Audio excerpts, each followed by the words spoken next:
Did you see the post that Jim Nagy, the Senior Bowl guy, wrote about you maybe being a fullback at the next level? What did he say? He just said that that fullbacks are a dying breed, but that you could be kind of one of them. Like, what do you feel about that? Maybe as a future. It's an honor. I love playing fullback. If I have a chance at the next level, I feel like it'll be kind of at the fullback position, just because of my build. But for a guy to say something like that, that's an honor. You don't see a lot of fullbacks now as much, but did you have a favorite guy growing up that you watched a little bit that played that position? Is it? Real early on for the Panthers, Brad Hoover, number 45. That was my guy growing up, coming from South Carolina. So, Brad Hoover. Yesterday, Robert Gillespie called you a man's man. What's that mean to you? A man's man. I just try to play the game with toughness, and try to have a positive effect on the guys around me. Lead by example. I guess that's what a man's man would mean. Did you always kind of have that pride in blocking, or is that something that kind of you develop a little bit more as you kind of go into a role? I'd say I've always had kind of that pride in doing the dirty work. Coming out of high school, I wasn't a big stats guy. That's kind of what got me to this level was, putting my hand down, just doing the things other guys didn't want to. So I look forward to doing that. Somebody's got to do it, and I'll be him. Was there a time, though, that you, obviously you're a D1 athlete, right? Was there a time where you were racking up the stats, or? No. Everybody pretty much here played quarterback in youth football. But, as soon as it got competitive, tight end fullback was kind of my go-to. What other sports did you play, too? Was it just always football, or? I was actually a big swimmer growing up. For like 10 years, I did competitive swim. 50-yard freestyle. That was my event. Does anything kind of translate over? Yeah. You got lung capacity, stamina. Just building up that core strength, that back strength. It translates. So. Have you ever campaigned for a handoff at that fullback, maybe in the goal line? Is there anything chalked up that we should keep an eye on? We had one in the playbook last year. Never got called. We'll see. I might have to go up to Sheridan's office and kind of campaign for it. I'd love one, though. That'd be awesome. Yeah. Did y'all practice it much last year?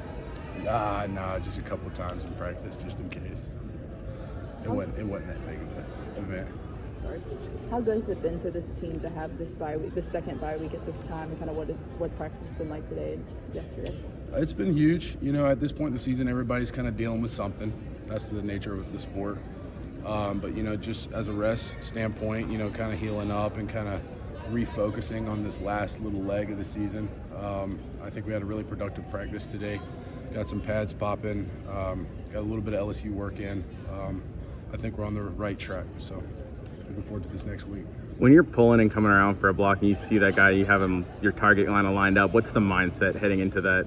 Honestly, there is no mindset. I just kind of black out. It just kind of feels natural for me. So I just kind of see target, hit target. If you weren't a tight end, what position do you think you'd play? Ooh. Probably center. Probably like a Jason Kelsey type if I couldn't play tight end. But there was a team out there that had a tight end do a center snap and had did you see that? Penn State? Penn State had the tight end snap and then they threw to the center or something like that. Oh, that's cool. Yeah. No, I didn't see it. How do you, this is going to sound dumb, but how do you develop a love for blocking? Because, nowadays a lot of people want the ball, especially at tight ends, it was National Tight End Day a few days ago.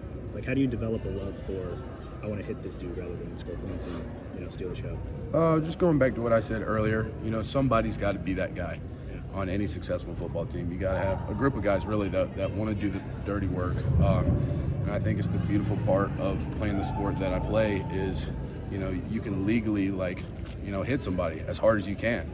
So just kind of, taking advantage of that and just willing to be that guy on the team that is going to open up some lanes for the ball carrier. It's fun. Do you have a favorite block that you had where you just really lit someone up, or that you remember from here? Nah, just GY counter. That's my favorite play. Do you remember when that switch flipped for you? I'm going to be this guy. I've kind of always been that guy. I'd say first day I put helmet and shoulder pads on. Just always love hitting people.